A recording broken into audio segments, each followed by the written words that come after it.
Sentro ng mga balita kahapon na mag-amang dating Pangulong Rodrigo Duterte at Vice President Sara Duterte, hingid natin ang opinyon ng kilalang political analyst na si Attorney Jess Falsis. Magandang gabi po, Attorney Falsis, at welcome back sa Arangkada Balita.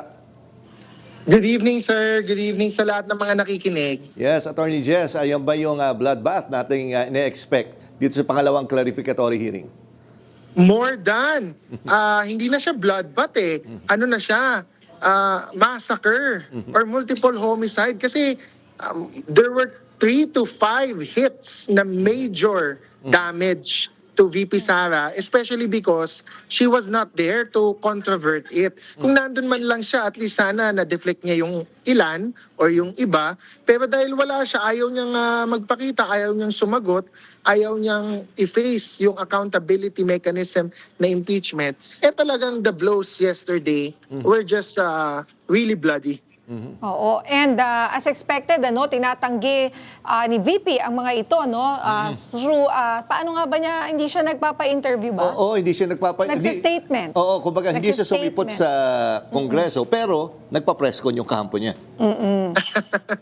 Opo, akala ko nga hindi siya magsi-statement at all kasi kaninang umaga tungkol lang sa Travel Authority. So akala ko parang last week, ang titirahin lang niya yung mga surface issues o yung shallow issues. Pero at least nagkaroon siya ng second statement na talagang dinidepensahan niya yung sarili niya na wala naman daw talaga siyang ill-gotten wealth at kung ano mang na meron siya sa bank accounts niya, talagang pinundar niya mula sa hirap. But I have to note quickly, before I delve doon sa kanyang mga sinabi sa kanyang statement outside of her lawyers, sinabi niya doon na pinupolitika lang daw siya ng administrasyon dahil umalis siya sa gabinete. At kaya siya umalis sa gabinete at kaya daw siya pinag-iinitan, dahil hindi daw siya pumirma sa isang budget na hindi daw niya kayang ipagtanggol. Nandun po yan sa statement niya, ha? And that is very weird.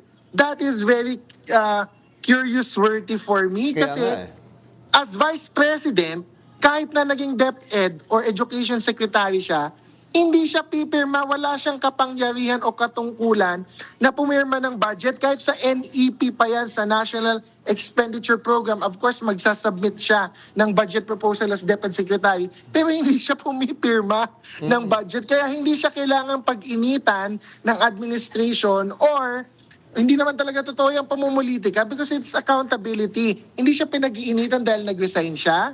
Nag-resign siya dahil may kalokohan siya at ayaw niyang panugutan yung mga kine-question sa kanya mula noon pa tungkol sa 125 million in confidential funds, so the confidential funds sa DepEd at yung kapalpakan niya in terms of building classrooms.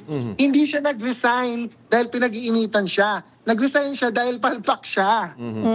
And yun nga, talagang napakalaking halaga ng mga narinig natin na kaperahan kahapon, na tumataginting na almost 7 billion peso, 6.7 billion ang inflow at outflow raw na dumaan sa kanyang accounts, yung mga transaksyon niya. Ano po ang masasabi niyo dito? Opo, ang 6.7 billion, kahit pagbigyan natin si VP Sara, let's be objective and fair. Meron dun sa 6.7 billion outflow.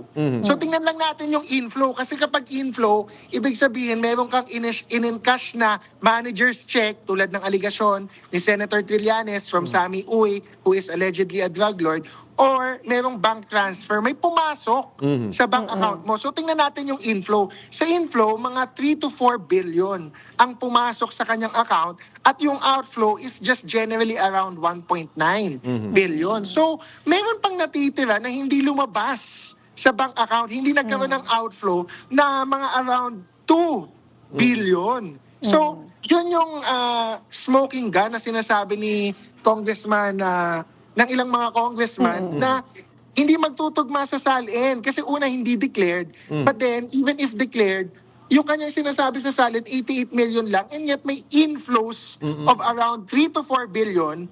And then 2 billion doon, hindi lumabas sa bank account. Ano lang yan Simple mathematics lang yan. Sir Jack and Ma'am Nina, na may inflow na around 3 to 4 billion, tapos may lumabas 1.9 lang, may natitira pa sa bank account. na mga 2 billion. And that cannot be explained by the SALN, that cannot be explained by her legitimate income as a public servant, which we have to note, hindi siya nagkaroon ng private business ever. Hindi siya pwede mag-practice ng law nung kakapasa niya ng bar. Kasi after ng pagkapasa niya ng bar na pinagmamalaki niya, 80 ang grade niya, court attorney siya right after 2005 and then naging vice mayor siya 2007. So lahat ng income ni VP Sara is as a public officer. Si Attorney Mans Carpio, kahit sabihin natin na yung income ni Attorney Mans, asawa niya, part ng SALN niya at part ng magiging total income niya, with all due respect to Attorney Mans Carpio, tanyag siyang abogado siguro sa Mindanao. Pero hindi siya tanyag na abogado sa buong Pilipinas. So, kung mag-charge siya ng professional fee, kung ano man kinikita ni Attorney Mans, hindi pwedeng aabot ng billions.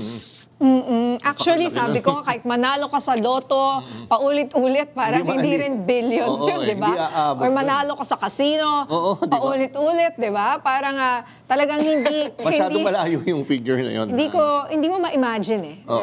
As in, pinag-uusapan yan. Kasi nung una, well, attorney, sinasabi, baka yung 125 million na confidential funds ni VP Sara, Manila kumpara doon sa mga flood control projects. Pero heto ngayon, nakita natin na, sabi nyo nga, to be fair about it, na may 3 billion pa rin, kahit na hindi yung buong 6.7 billion, na hindi ma-explain.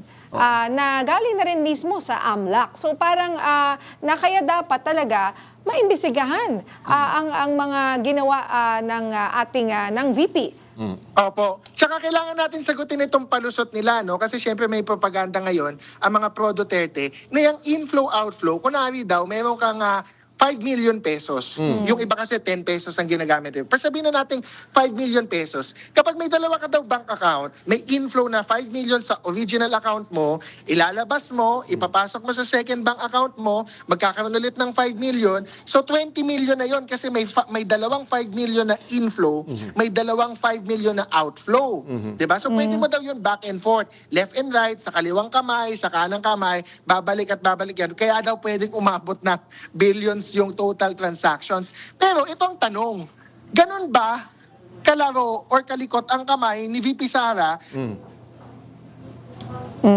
Attorney? Attorney? Naputol si attorney. Pero alam mo, naalala ko itong ina-explain ni attorney Falsis. Ito yung punto kahapon ni Congressman Suntay. Ito yun. Oo, yun na nga yung mismo explanation na may yung inflow and outflow, pwedeng isa lang yun. So, pwedeng na-count, na-dodoble, pero actually isa lang naman. Pag nagbasa ka nga sa social media ngayon, sinasabi ng nag-support sa mga Duterte is dapat hindi kasama yung transaction sa i-declare sa SALN. So, yun nga. Kaya maganda sana is makausap natin tungkol dyan. And actually, maraming issue pa sana tayo gusto tanong kay Attorney Jess. Attorney Jess, naputol po kayo.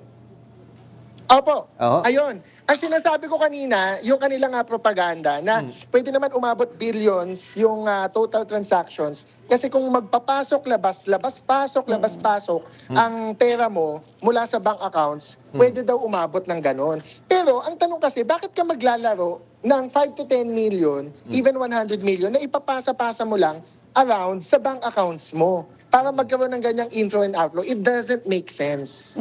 Pero theoretically, pwede. Kasi pinoint out nga to ni, sabi ko nga kanina, Congressman Bong Suntay, Suntay. di ba? Sa kanya ko to narinig eh. Na pag inisip na paisip tuloy, pwede po, theoretically. Pero sabi nyo nga, weird.